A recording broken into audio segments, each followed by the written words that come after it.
اللہ ہدایت دے ان 2 نمبر علماء کو اور مولویوں کو. ان کو مولوی کہنا بھی مولوی کی توہین ہے کہ جو لوگوں کو اللہ کے در سے نکال کر مخلوق کے در پہ ڈال رہے ہیں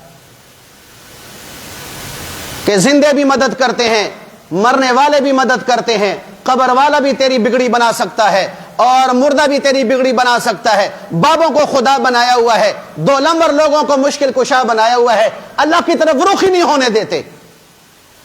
اچھا ایک عقلی بات کر رہا ہوں, عقلی بات, دلائل تو چھوڑو. اللہ سے مدد لینے میں اور اللہ کی مدد کرنے میں کسی کو کوئی اختلاف ہے؟ بولو بھائی. سارے مانتے ہیں کہ اللہ مدد کرتا ہے, اپنے بھی پرائے بھی, سنی بھی غیر سنی بھی, سارے کہتے ہیں کہ اللہ مدد کرتا ہے. اور قبر والے سے مدد مانگنے میں اختلاف ہے کہ نہیں؟ بولو بھائی. بابے سے مدد مانگنے میں اختلاف ہے کہ نہیں؟ ہے نا بھائی. تو ہم متفق چیز پر کیوں اکٹھے نہیں ہوتے؟ ایک اللہ پہ ہم کیوں اکٹھے نہیں ہوتے کہ جس کی مدد کرنے میں کوئی اختلاف نہیں ہے؟ تو ہم اختلافی چیز کو چھوڑ کر اتفاقی چیز پر کیوں نہیں آ رہے؟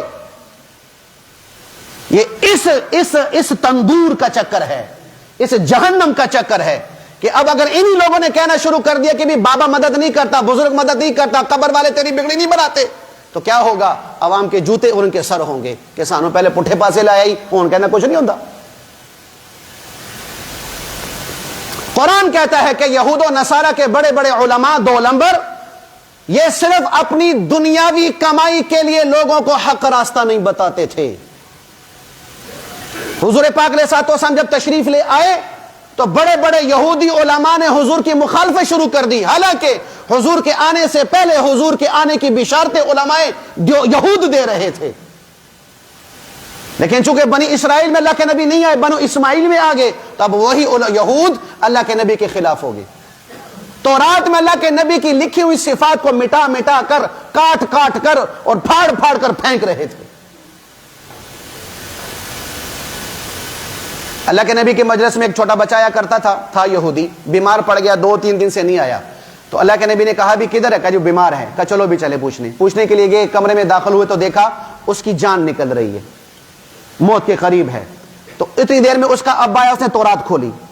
اللہ کے نبی نے فرمایا اس ابا سے کہ اس تورات میں میرا ذکر ہے, اس تورات میں میرا ذکر ہے؟ کہتے نہیں جس میں آپ کا ذکر نہیں ہے. بیٹے نے کہا ابا جھوٹ بول رہا, یا رسول اللہ صفا آپ کی صفات سے بھرا پڑا ہے.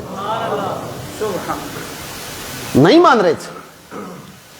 کیوں؟ کہ پیسہ آنا بند ہو جائے گا, حلوے مانڈے بند ہو جائیں گے, روٹی شوٹی بند ہو جائے گی. آج کے 2 نمبر علماء وہ بھی یہی کام کر رہے ہیں کہ درباروں کا پجاری بنایا ہوا ہے, رب کا پجاری نہیں بنایا ہوا. رب سے تو مانگنے نہیں آتا, اور عجیب عقلی دلیلیں دیتے ہیں کہ دیکھو بھئی چھت پہ چڑھنا ہو تو بغیر سیڑھی کے چڑھ سکتے ہو؟ جی نہیں چڑھ سکتے. تو اللہ تو وہ بہت دور ہے, تو اس تک پہنچنے کی تمہیں سیڑھی چاہیے, بغیر سیڑھی کی نہیں جا سکتے. سیڑھی کون ہے؟ بابا. عقیدہ عقل سے ثابت کر رہے ہیں, اور اللہ نے آج سے 1450 سال پہلے ان جیسے بے وقوفوں کے عقل پر ہتھوڑا مارا ہوا ہے. اللہ فرما رہے نحن اقرب من حبل الورید, نحن اقرب الیہ من حبل الورید. اللہ فرماتے ہیں کہ سیڑھی کی ضرورت نہیں ہے, کیونکہ میں تو تیرے اشارت سے بھی زیادہ قریب ہوں. تو اللہ کو چھت سے مثال دے رہا ہے, شرم نہیں آئی؟ اللہ کو کس کے ساتھ تشبیہ دے رہے ہیں؟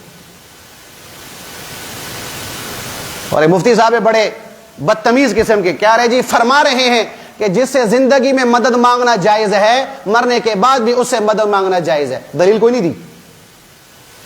نہیں دی. اب حضرت علی کے مشکل کشا ہونے پر مثال کیا دے رہے, دلیل کیا دے رہے علی کے مشکل کشا ہونے پر کہ مولوی صاحب پھکی قبض کشا ہو سکتی ہے تو علی مشکل کشا نہیں ہو سکتا. اللہ کی قسم اٹھا کے کہہ رہا ہوں, اس نے حضرت علی کی ایسی توہین کی ہے کہ کائنات کا ذرہ ذرہ کانپ جائے. قبض کشا اور مشکل کشا میں فرق ہے کہ نہیں؟ علی کو کس کے ساتھ تشبیہ دے رہا ہے؟ وہ سوچو تو صحیح, اس کو کس کے ساتھ تشبیہ دے رہا ہے حضرت علی کو؟ ایسے بدبخت یہ لوگ ہیں. تو اب ان پر اللہ کی طرف سے پانی کا عذاب نہیں آئے گا تو پھر کس پہ آئے گا؟ پانی کے سیلاب آ رہے کہ نہیں آ رہے بھائی؟ تو یہ اس وجہ سے نہیں کہ ادھر بارش زیادہ ہوگی, ادھر دریا زیادہ ہیں, ادھر پانی زیادہ ہے, یا زمین سے پانی. اللہ ہلا رہا ہے کہ جیسے شرک انہوں نے کیا تھا, تم بھی اگر شرک کرو گے تو میں نے ان پہ عذاب تم پہ بھی آ سکتا ہے. میرے رشتہ دار نہیں ہو تم لوگ.